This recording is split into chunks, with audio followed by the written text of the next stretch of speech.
Compañeros, compañeras, gracias por estar aquí, gracias por cuidar el protocolo sanitario. Estamos en una situación delicada, pero bueno, nos podemos encontrar y sabemos que estamos cuidados, estamos protegidos, estamos al aire libre. Recién tuve una reunión importante, interesante, con los sectores que no solían acercarse a nuestros espacios políticos. Esto empieza en un circuito en el último trimestre del año pasado. En cada uno de los viajes nos vamos sorprendiendo. Esto empezó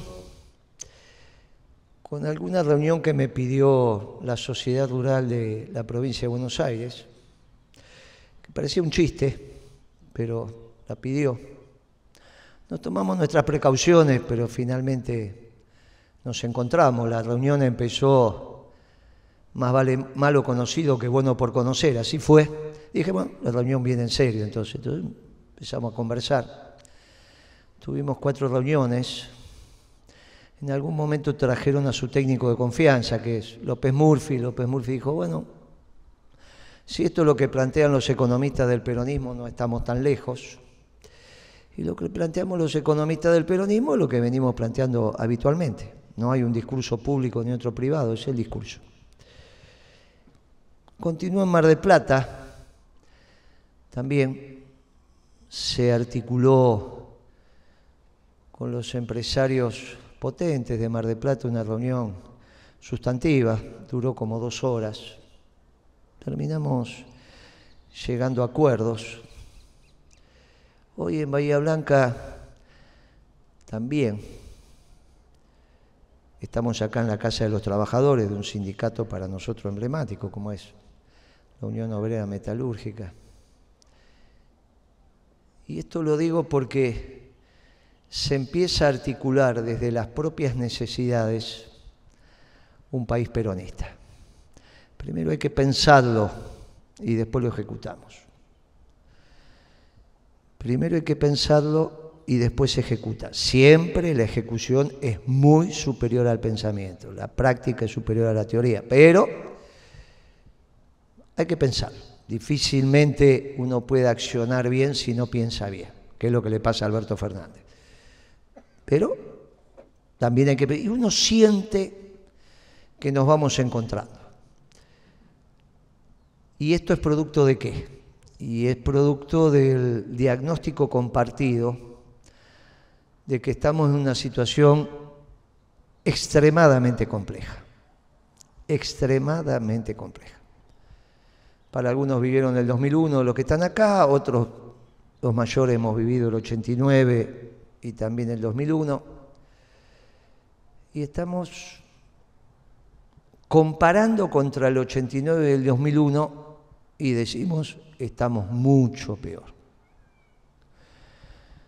Ustedes piensen que la acción de YPF, que para ustedes es importante, porque acá tenemos un polo petroquímico, y eso es energía, es la transformación de la energía en otro bien, pero es la transformación de la energía en un complejo tecnológico, orgullo de la Argentina. Entra algo de energía y salen otros productos.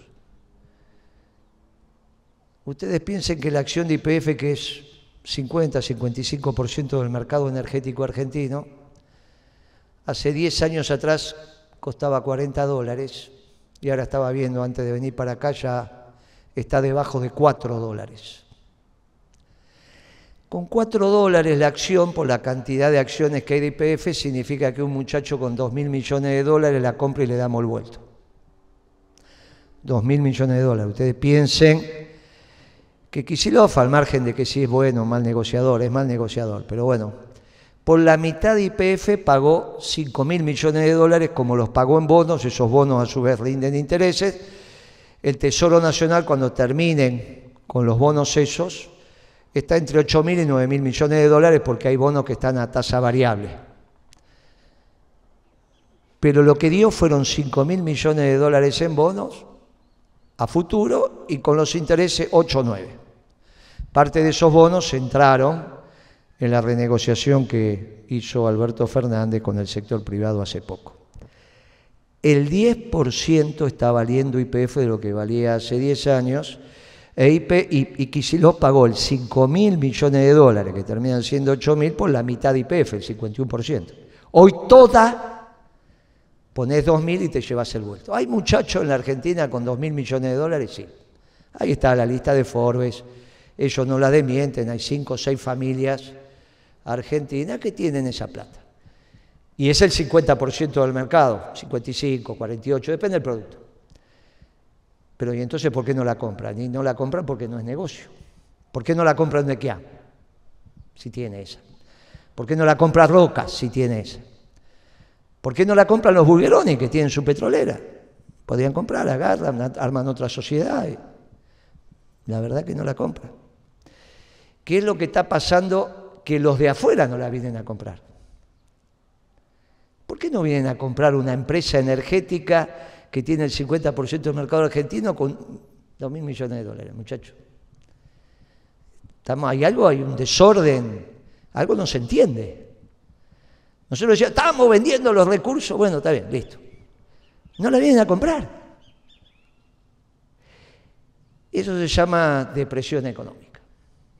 Cuando uno dice, mire, la situación del 2001, la situación del 89, estamos peor. En uno de los entornos, uno dice, mire que vamos camino a la depresión económica. ¿Y qué es la depresión económica? Que una empresa como YPF, con 2.000 millones de dólares, te dan el vuelto y nadie la compra. No es que vienen los intereses extranjeros, no vienen, no hay oferta. Porque no es negocio. No es negocio una empresa energética. Imagínense lo que puede ser un almacén en Bahía Blanca, o un supermercado, o un estudio contable, o un jardín de infantes. Si no es negocio YPF, ¿qué es negocio entonces? Eso por un lado. Y por el otro lado estamos en un proceso de desorden generalizado,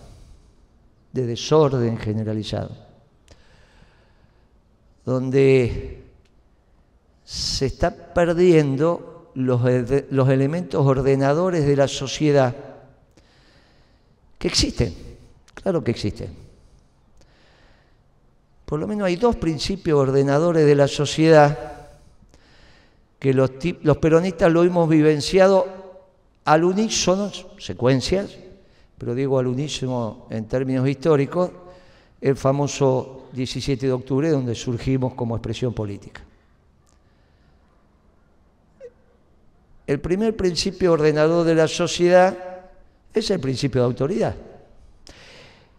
La autoridad no es mandar, eso es mando. Es la capacidad que alguien tiene de tomar decisiones porque en la estructura jerárquica está más arriba. Eso en el ejército es muy sencillo, en la iglesia es muy sencillo, el obispo manda, listo. El general manda, listo. El director de la escuela manda, listo. Principio de autoridad es otra cosa. Principio de autoridad es que los subordinados delegan la conducción en el que conduce, en el que tiene autoridad. Va de abajo para arriba. No hay que confundir principio de autoridad con el mando.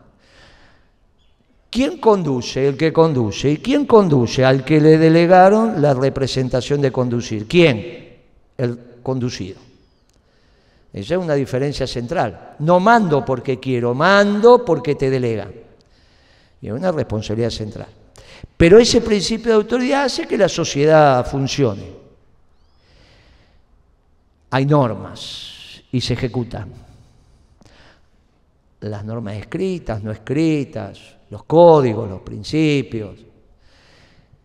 Y la autoridad la ejecuta y sanciona en el caso que formal, informal. Esta es la sociedad donde nos juntamos así. De la misma naturaleza que ese principio de autoridad está el principio de rebelión. Es un principio constitutivo de los pueblos el principio de rebelión. Rebelión a la autoridad. Los dos son de la misma naturaleza y los dos son del mismo orden. el de autoridad y el de rebelión. Los dos están en el día constitutivo del peronismo. Los compañeros se rebelaron a la mañana, destruyendo el principio de autoridad del que era presidente, porque fue injusto. Porque la justicia en las decisiones, el ser justo, es el que tipifica si los pueblos se van a ordenar desde el principio de autoridad o se van a ordenar desde el principio de rebelión. El peronismo empezó esa jornada gloriosa con el principio de rebelión y terminó esa jornada gloriosa con el principio de autoridad, cuando Perón le dijo, muchachos, se dan la vuelta y se vuelven a casa. Y dimos la vuelta y todos se fueron a casa. El mismo día, principio de rebelión y principio de autoridad. Por eso el peronismo es una cosa, claro, ¿cómo se la vamos a explicar? A los que no la viven. Bien, explíquenos el peronismo. ¿Con qué categorías? Y estas categorías, y tardamos, hay que vivir lo que decía Evita, es un sentimiento, y en esto estamos. Debe ser mi esposa, pero atenderlo, dáselo a aquello que lo atiende. Preguntarle si es urgente. El mismo día tuvimos el principio de rebelión y el principio de autoridad. En esto estamos. El problema es que el principio de autoridad, cuando es reemplazado por el principio de rebelión, tiene que también tener un norte. La rebelión del 17 de octubre tenía el norte de Perón. El problema es cuando la rebelión no tiene un norte. Y la rebelión, si no hay un norte y no hay un proyecto conjunto, colectivo, se transforma en anomia, que es el problema de cuando no tenés normas, falta de normas. Y entonces ahí empezamos en un desorden que no sabemos dónde termina. Tanto en el esquema anómico o en el esquema de depresión económica, la patria corre peligro. En los dos entornos, la anomia o la depresión, la patria corre peligro. El pueblo en su sabiduría está percibiendo esto. En ese conocimiento que tienen los pueblos, que es maravilloso. El Papa dijo, miren, los que quieren ser representantes de los pueblos, no se olviden que el poder de Dios va al pueblo y del pueblo va a los representantes. Todo lo que estamos diciendo. Después alguno puede sacar a Dios. Y son los agnósticos, está todo perfecto. Lo que no pueden es sacar al pueblo. No se puede ser Borbón, y Dios se lo da a algunos iluminados que deciden, porque las decisiones son complejas. Y hay que pesquisar la construcción de ese conocimiento colectivo, que ese es el arte de la política, que no es contar lo que pasó, ni contar lo que está pasando. Contar lo que pasó, lo dijimos hasta el cansancio los historiadores, lo que está pasando los periodistas. Lo que va a pasar es el arte de la política, pesquisando el conocimiento. Y por eso es tan complejo. La política es ¿está bien? La política a su vez tiene dos vectores bien marcados. La construcción de un proyecto colectivo que nos articula, señalar el norte y hacia ese norte vamos. Y la política también, porque es la misma palabra, es la definición de la ocupación de aquellos cargos institucionales que objetivan en sus decisiones la construcción de ese norte.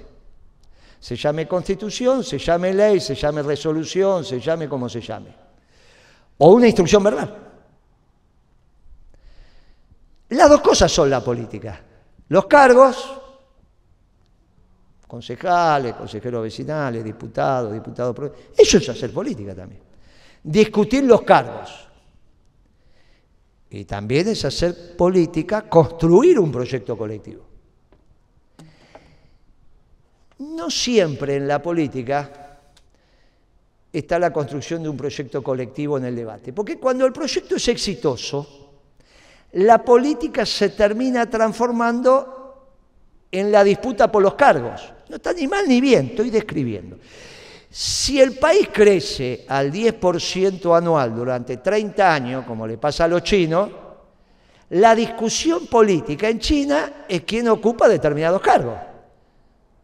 No es el proyecto, trazaron un proyecto muy parecido al proyecto inglés, muy parecido al proyecto inglés. El expansionismo chino, por más que esté conducido por el Partido Comunista, de ahí aprendieron, muy parecido. La diferencia es que al menos los ingleses, te guste o no, te dejaron el idioma, esto que te van a dejar. Es complicado. Está bien, te pueden dejar, pero es complicado. Muy parecido. Incluso sobre los países que ellos se han instalado hace 15, 20 años atrás, cuando uno conversa con las estructuras políticas de esos países, meten resquemores, hace ruido en la panza. Pero no hay duda que hay un proyecto político. Y ahí la discusión de la política en el seno del partido único es quién ocupa los lugares.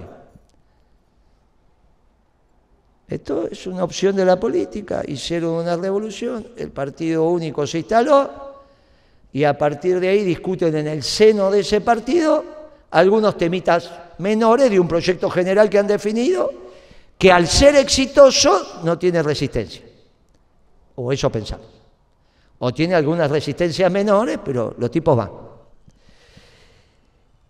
Hay otros momentos de la política donde la política implica construir el proyecto colectivo y también definir quién los va a objetivar, quién va a firmar los decretos, las resoluciones, quién va a construir las leyes, el marco normativo de ese proyecto que vamos transitando colectivamente. Bueno, estamos en este momento.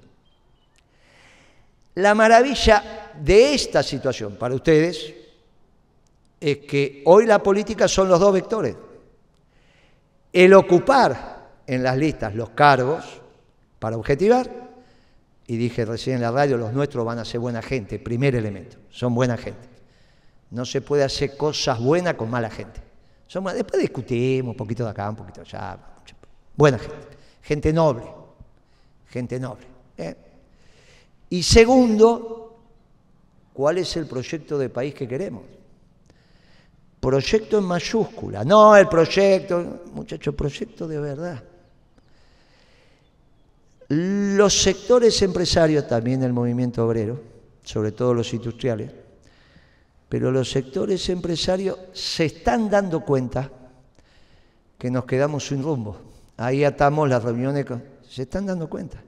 Los oligarcas son oligarcas si la Argentina funciona. Si la Argentina no funciona, no llega la soja al puerto de Rosario. Y los 15.000, 17.000 o 20.000 dólares la hectárea en la zona núcleo pasa a valer cero. Se están dando cuenta. Los sectores industriales también, los sectores de servicio también. Y empieza de manera subterránea la construcción de estos mínimos comunes denominadores que nos empiecen a definir como pueblo. Y lo de Bahía hoy fue un ejemplo. Claro, uno cuando habla en Bahía con los sectores empresarios y habla de logística, habla del puerto de aguas profundas, habla del complejo petroquímico, qué vamos a hacer con la energía, cómo se va a ordenar esto, somos un país con energía o somos un país que nos sobra energía y la vamos a exportar, somos un país petrolero o con petróleo, todas estas cosas, las vamos a transformar, cómo hacemos, qué nos acontece con la hidrovía, qué nos acontece. Mire, es notable lo que está aconteciendo. Me encuentro hoy debatiendo cosas que cuando era funcionario no las debatía con el sector empresario. Me preguntaban si ingresos brutos, si IVA, si esto, si aquello, dame 2 puntos de acá, sacame de acá, venime para acá. Era casi una discusión del día a día. Ahora que estamos, ¿qué es lo que ha pasado? Y ha pasado que estamos en un límite muy complejo. Se nos está yendo el país como arena entre las manos. Se nos está yendo el país como arena entre las manos. Moreno, tan dramático. Se nos está yendo el país. Y por eso el pueblo también está tranquilo. Esta tranquilidad que uno aprecia, che, ¿qué está? Y es que el pueblo en su infinito conocimiento sabe a qué nos estamos sometiendo. ¿A qué nos estamos sometiendo? No es que cualquiera dijo no aumento las jubilaciones porque estamos endeudados. Porque eso si eso lo hubiese dicho Bernie, si eso lo hubiese dicho Alberto Fernández, si eso, no lo escuchamos de esa boca. Lo escuchamos de una boca que no lo podía decir nunca. Nunca. Y ahí empieza el desorden del conjunto de la fuerza gobernante. Y es el desorden, y el pueblo lo percibe. El pueblo lo percibe y dice, ¿y hasta dónde empujamos y para qué? ¿A dónde? ¿Qué es lo que vamos a hacer? Hace una semana atrás, ni siquiera, hubo un jueves que fue miles de personas en la calle, todo cortado, no se podía transitar por todo. ¿Y a dónde vamos a ir ahí? Muchachos, no se puede seguir empujando. Esta sabiduría del pueblo es lo que hace que el pueblo escuchemos ese rum rum y ese mascullar y que uno lo percibe. Porque estamos en esos momentos límites. ¿Y cuál es nuestra responsabilidad? Y nuestra responsabilidad es construir una alternativa para que esa energía se canalice. Porque la anomia no nos lleva a ningún lado. Canalizar esa energía y evitar la depresión económica. Y sobre llovido mojado, porque cuando uno analiza la Argentina futura, lo primero que tiene que pensar es si el mundo va a tener viento de cola o viento de frente. Siempre es preferible tener un poquito de viento de cola. Eso no significa que vayas a hacer las cosas bien porque tenés viento de cola, pero te ayuda. Y hace 80 días que cambió el mundo porque ganaron los demócratas. Y los nuestros piensan que los demócratas son buenos. Piensan que Braden fue republicano. Yo me canso de decir que Braden fue demócrata, un cuasi marxista. Lo que hoy sería Sanders en Estados Unidos. Eso era Braden. Que lo trajeron acá para convencer al Partido Comunista que fuera con la UIA. No es que trajeron un progre, un republicano, trajeron un progre. Y este Biden, y como estaba en la orientación de los progres, y parece ser que los progres son buenos, claro, querían que ganara Biden. El problema es que la gran transformación norteamericana en los últimos 80 días es que la confrontación con China ya no está solamente en el plano comercial. Y empiezan a batir el parche los tambores de guerra. Por eso desplazaron una fuerza de tareas primero y van a seguir. Ya se metió Australia, ya los rusos están movilizando tropas, los ucranianos, eso es interesante. ¿Qué implica? Implica que cuando la discusión en el mundo era comercial nos movíamos como peces en el agua, porque los que inventamos la administración del comercio después de la caída del muro de Berlín fuimos nosotros. Digo, nosotros me tocó administrar eso. Esto sí, esto no, lo mismo que hacía Trump muchos años antes. Yo lo hacía con un teléfono y él lo hacía con 14 portaaviones. Le daba más bola a él, obviamente, pero uno lo hacía. Ahí nos movíamos como peces en el agua. Cuando empiezan a batirse los parches de los tambores de guerra, ya la cosa es más complicada porque el alineamiento empieza a ser más difícil. Porque no hay posibilidad de no alineamiento. No te moves como pez en el agua ya. Fíjense que ustedes leyeron que los británicos iban a poner 20.000 millones de dólares para fortalecer su marina de guerra. Y las dos islas que tienen los británicos en el Atlántico Sur son Ascensión, que la conocemos porque ahí paró la flota cuando venía Malvinas, y Malvinas. Y ahí entendemos lo del submarino nuclear, el patrullero norteamericano que vino. No es lo mismo tener a Malvinas como base militar estratégico en un conflicto en el Atlántico Sur, porque el Atlántico Sur es a tener a las Malvinas con los que él... No es lo mismo, muchachos. nos están llevando a un mundo muy complejo. Y en ese mundo muy complejo uno tiene que recostarse en Hispanoamérica. Y el gobierno, en vez de recostarse en Hispanoamérica, se peleó con todos los países hispanoamericanos, una cosa de loco. Pero a su vez, suponiendo otro proyecto, vamos a tener un esquema conflictivo. Están saliendo en una confrontación, alguien va a invadir China, nadie va a invadir China, nadie se le ocurre, pero los empiezan a acercar.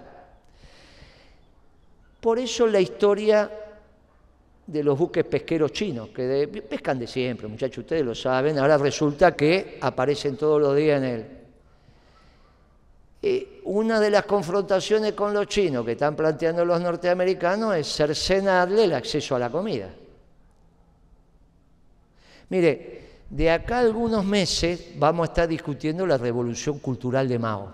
Los más jóvenes no saben ni de lo que estoy hablando, pero va a empezar a estar en la bibliografía y en la lectura. Porque este nivel de consumo de los chinos no lo pueden sostener si no importan comida. Necesitan importar comida. Parte son estos que vienen a pescar, parte es nuestra carne y la soja. Si no, no alimentan a sus cerdos para... Y tienen un lío grande. No se autoabastecen de comida. Tienen que ir a buscarla. A este nivel de consumo. Eso que vemos. Bueno, una decisión tremenda de la conducción china. Construyó un nivel de bienestar de su pueblo que no lo puede sostener si no importa comida, y para importar comida tiene que vender algo. Por eso fue a Davos el presidente chino a decir que era garante del libre comercio.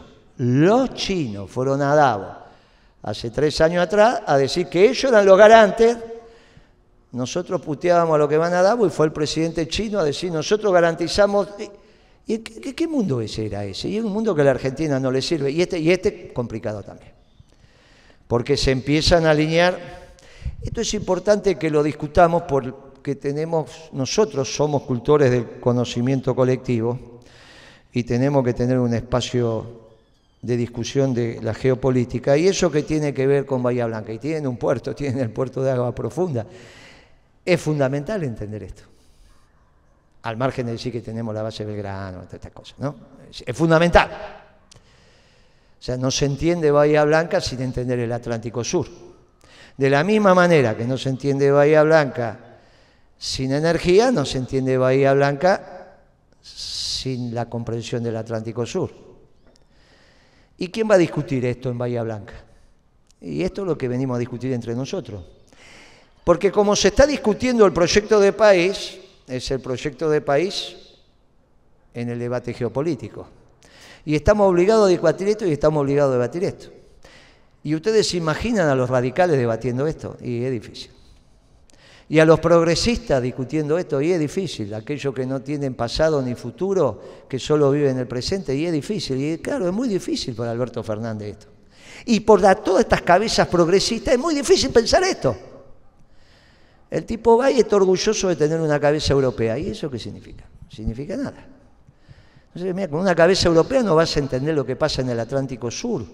Vas a utilizar el Atlántico Sur para los intereses europeos, para los intereses de este extraordinario pueblo mestizo hispanoamericano. Claro, ¿y quiénes son los únicos? Y los peronistas. Porque somos los únicos que construimos una doctrina desde el seno de ese pueblo hispanoamericano, donde hay una conjunción de africanos, romanos, griegos, cristianos, indios, judíos. Nos mezclamos todo y da un pueblo mestizo. Que no solo dio Maradona, Messi, dio el Papa. Podemos ser religiosos, ¿no? Pero hay que estar sentado en esa mesa con 200 años de historia. Y piensen que quizá van a pasar 1000 años hasta que volvamos a sentar uno ahí. Así que disfrutémoslo, aunque sea, disfrutémoslo porque uno de los nuestros llegó ahí y llegó surgido de nuestras tripas, surgió de los nosotros, acá, y ahí llegó. Y esa doctrina que entiende lo que pasa en Hispanoamérica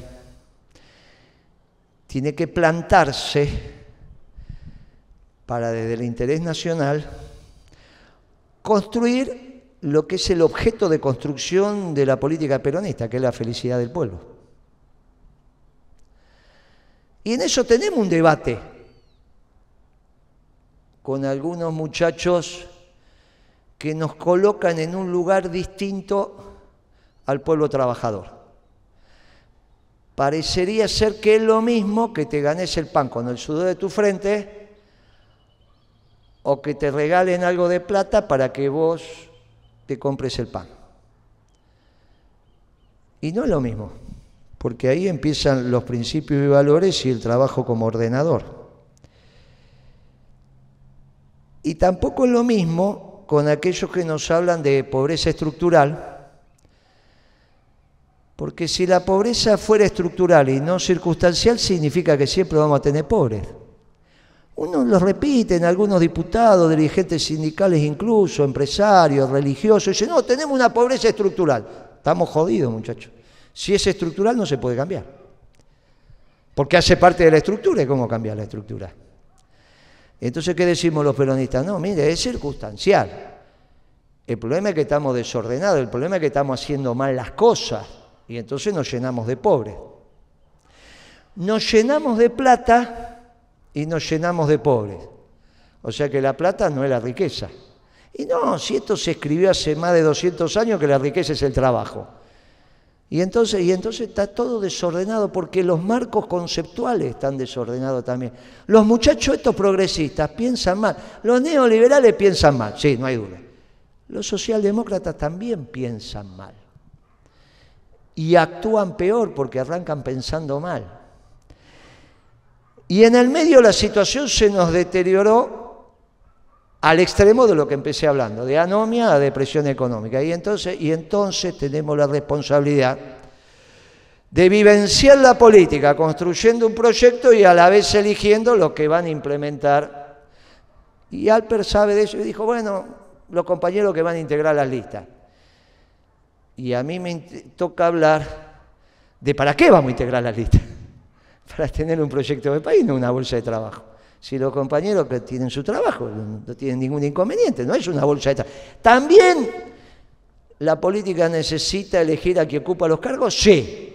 ¿Pero para qué? Y porque está en discusión el proyecto de país, y esto es lo que estamos discutiendo ahora. ¿Y cómo los construimos? Entre todos. Y ahí aparece el movimiento obrero organizado y aparecen los empresarios. Y eso se llama sector privado. El problema es que algunos piensan que el sector privado son únicamente los empresarios. Y yo digo, las obras sociales sindicales son sector privado. La obra social de la UOM es sector privado, o alguien piensa que eso es salud pública. Eso lo administran los trabajadores y se llama sector privado. Las prepaga y las prepaga también. En todo caso, ahí es una figura que busca el lucro, y en las obras sociales de los sindicatos no, pero los dos son sector privado. Y Perón para eso decía un gobierno esclavo de un pueblo libre. Y esto empezamos a entender la importancia de la doctrina. Porque la doctrina es la que nos permite tomar decisiones cuando no tenemos experiencia sobre lo que está pasando. ¿Cómo construimos este proyecto de país? Y solo lo podemos construir en la doctrina. Si estamos entre la anomia y la depresión económica, y nunca la Argentina estuvo entre esos dos, son temas desconocidos, ¿cómo construimos el proyecto de país? Con la doctrina. Para eso está la doctrina. La doctrina, que es una cosa viva, porque depende del estado del arte, obviamente, del arte de la tecnología, del arte, obviamente es donde tenemos que ir a buscar los elementos ordenadores para tomar las mejores decisiones. Y ahí otra vez volvemos a discutir con los posmodernos. Porque los posmodernos dicen, no hay principios y valores en la sociedad, depende del momento. ¿Cómo depende del momento? El amor es el amor. El amor es el amor, la hidalguía es la hidalguía, la justicia es la justicia. Pero ¿cómo? ¿Qué reemplaza esto? No, bueno, es que esos son los principios ordenadores, no es que los principios ordenadores, la derivada segunda o alguna... Muchachos, los principios ordenadores son esos hechos casi que nos vienen dados. La libertad es un principio ordenador. ¿Vamos a construir una sociedad libre? Vamos a construir una sociedad libre. Y entonces la metodología es de sociedad libre, no es de imposición. No podés estar todos los días tomando una decisión porque a vos se te ocurre sin consultar con nadie. Y entonces un día me elegís uno, otro día me elegís un candidato, después te quedás con el partido, después te quedás con el otro. No, porque la metodología es ideología. La metodología es ideología. Entonces, si vos me querés hacer un partido único y bla, bla, no es así. No es así. Esa es otra ideología. Si vos pensás que la economía la va a llevar únicamente el Estado, es otra ideología. No es lo que hicimos nosotros en la década ganada. Nosotros administramos con superávit fiscal. Por lo tanto, recaudamos más de lo que gastaba. Si la economía crecía, tasa china, ¿quién gastaba? El sector privado. ¿Y qué hacía? Invertía. Entonces no era el Estado. ¿Qué es eso de estar discutiendo? Mire, muchachos, nosotros somos un pueblo esclavo, un gobierno esclavo, un pueblo libre. ¿Qué estamos hablando? Fácil. La diferencia con los liberales es que nosotros miramos el sector privado desde el movimiento obrero. Porque miramos la sociedad de abajo para arriba. Y arriba hace falta ni mirarla a veces porque se la arreglan solos. Salvo cuando estamos en anomia o en depresión económica y dicen, che, ¿qué vamos a hacer acá? ¿Cómo resolvemos la hidrovía o el puerto de Bahía Blanca si no está el Estado? No hay ningún sector privado que pueda encarar eso. Pero aparte no hay ningún sector privado que pueda obligar a los buques a venir para acá. Miren, muchachos, esto a cargar y a descargar. Necesitamos un país que funcione. Y ahí nos vamos encontrando. Nos vamos encontrando el sector privado con los que van a ser, vía elecciones, los responsables del sector público. Y como nosotros nos vamos encontrando en un proyecto de país y tenemos todas las preguntas y no tenemos las respuestas, decimos sí, vamos a apelar a la doctrina. Y ahí viene el aporte sustantivo. Ahora hay dos melanges que se discuten en la grieta. Los de Cambiemos, que son una melange, un poquito de radical, un poquito de coalición cívica, un poquito de gorila, y ahora quieren un poquito de peronista también. Hay otra melange que es un poquito de socialdemócrata, un poquito de radical, un poquito de peronista, un poquito de marxista, un poquito de no sé qué. Ninguno de los dos tiene doctrina, porque no existe la doctrina de la coalición. Confunden frente electoral, que es sumar la cantidad de votos, que es cuantitativo, con la gobernanza de la República, que es un hecho cualitativo y que está basado, y Perón lo decía muy claro, un gobierno sin doctrina es como un cuerpo sin alma, y no hay gobierno de una coalición. ¿Qué es eso? Es una estupidez. ¿Cuál es la doctrina de la coalición? Entonces, los dos sin doctrina. Y en el medio aparecen aquellos que piensan que también es hacer otra melange, otra vez un poquito de cada cosa, pero que no esté en ninguna de las puntas de la grieta, y los que decimos, no, mire, esto se sale con doctrina. Somos los peronistas porque somos los únicos que tenemos doctrina, no está la doctrina radical, es tontería. Y ahí nosotros empezamos a tener la razón de ser profunda de por qué en este plenario nos encontramos para definir los destinos de la patria. En Bahía, en Mar del Plata, en Almirante Brown, donde vayamos. Donde vayamos. En un proyecto colectivo, no en un proyecto individual. A mí me toca ser el pajarito llamador hoy, mañana será otro, y así seguimos, le entregaremos. El problema es que a mí me dieron la bandera y si no hacemos esto no sabemos a quién le vamos a dar la bandera y la verdad que entonces fracasamos. Y esto es lo que estamos haciendo, un proyecto colectivo, doctrinario, basados en principios y valores. ¿Que dónde se basa la doctrina? ¿Son muchos? No, son poquitos. Son poquitos. Y de ahí pero son permanentes. Son permanentes. Y le decimos a los liberales, mire, ustedes dicen que defienden la libertad, ustedes no defienden la libertad. Ustedes le dicen a la gente, hagan esto que van a ganar plata. Y si la gente hace eso para ganar plata, no es libre la elección. Si yo te digo a vos, no hagas eso que te vas a tener una sanción, no sos libre. Tampoco sos libre si te doy un incentivo para que hagas estas cosas. Y cuando se quedan así, no, la libertad tiene un principio del creador. Te pone el chip de la libertad antes que nada. Nosotros defendemos la libertad. Nosotros defendemos la libertad. Nosotros defendemos la libertad. Y los liberales se desordenan. Y claro, y se desordenan los radicales y se desordenan los marxistas. Y nosotros orgullosamente peronistas vamos yendo. Y hacemos ruido y nos empezamos a encontrar. Y nos empezamos a articular. Y vamos a hacer una sorpresa electoral en octubre. Porque vamos a tener candidatos buenos, de buena gente, más formado, menos formado, buena gente. Insisto, no se pueden hacer buenas cosas si no sos buena gente. Los malos no hacen cosas buenas, es imposible. ¿Está bien? Los brutos menos todavía. Y vamos a tener buena gente y vamos a tener proyectos. Y va a ser una discusión doctrinaria, profunda.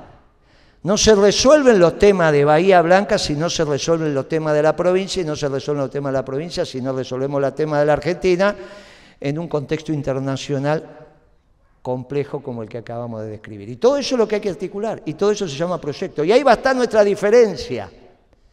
Y va a estar nuestra diferencia en nuestros candidatos. Son buenos y van marcando la senda. Y la construcción del conocimiento es colectiva, nos precisamos todos, hasta el pelo más delgado hace su sombra en la tierra. Por lo tanto, nos precisamos todos. A todos hay que escuchar. Y de todos vamos a aprender. Y si somos un solo puño, vamos a coronar con éxito nuestra misión. Que como dijo Alper, no es solo 21, es 21, 23, 25, y así seguirá hasta que peronicemos Bahía Blanca, hasta que peronicemos la provincia de Buenos Aires, hasta que peronicemos la Argentina, y ahí no termina, porque la nuestra también es una doctrina universal, porque es la doctrina de la verdad, y la verdad es un criterio construido desde la realidad, y fracasaron los liberales y fracasaron los marxistas, fracasaron los neoliberales y fracasaron los socialdemócratas, los que no fracasamos somos los peronistas, y este es el debate que orgullosamente nosotros vamos a dar. Y recién ahí es que nosotros vamos a empezar a descansar como proyecto colectivo con misión cumplida.